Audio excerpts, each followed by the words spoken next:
News. He is the most controversial radio personality in South Florida. And it doesn't really matter whether you love him or you hate him. The fact is, you know Neil Rogers. Tonight, Diane Magnum shows us the other side of Neil at home in a very candid interview. Here's a mobile in Miami. Hello. Neil Rogers just wants somebody to talk to. Do they get the message? No. Do they understand what I'm trying to convey here? No. Do they have any interest in this? No. This has always been a town where you have to beg for people to talk to you, which is it's frightening. Whether it's on the air or just at home in his living room, Neil Rogers has Find it something to amusing or say whatever, about that's South fine. Floridians. But the people who call, 90% of them are morons. Which is why Neil says it's a daily battle being on the radio. So why does he keep on doing it? Because I don't have the money to retire. Because I need the cash, because there's very good money in making a fool out of yourself every day. While Neil may sound frustrated, make no mistake about it. Life is good for this radio host. He's been on the air here for 22 and a half years, enjoying tremendous success in the ratings. Are there any of those people out there? No. And his personal life is on track, Are too. you people brain dead? I've been out of the closet for 22 years now.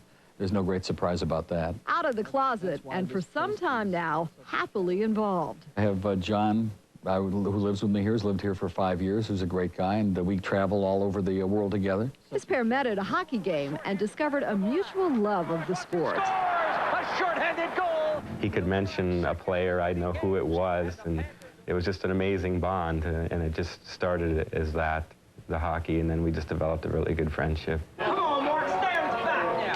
Besides hockey, Neil's listeners also know he's passionate about harness racing. But what Neil's fans might not know is this guy, who can be brutal on the radio, Maniac. also has a softer side. Oh, people don't want to know that. Maybe not, but it's there. He doesn't really talk about it, but he does a lot of things for a lot of people. It makes him feel happy to see other people happy. Oh, I care about my friends, I care about my mother, my family, I care about my dogs. In fact, Tiny and Winnie are Neil's pride and joy, but even they aren't immune to his sarcasm. The Golden Retriever is the greatest dog in the world, and the Min Pin, like I said, fits very well in the microwave. Yeah. Okay, back to the softer side, which you can see in Neil's collection of gifts he's gotten from listeners, and in the bar mitzvah picture over his bed, which he says was Mom's idea. She could drive you crazy in 30 minutes or less, but she means well. That's the important thing. What's also important to Neil is getting out of town, which he plans to do for good in about 4 years. I'd be living part of the time in Italy and part of the time in Amsterdam, and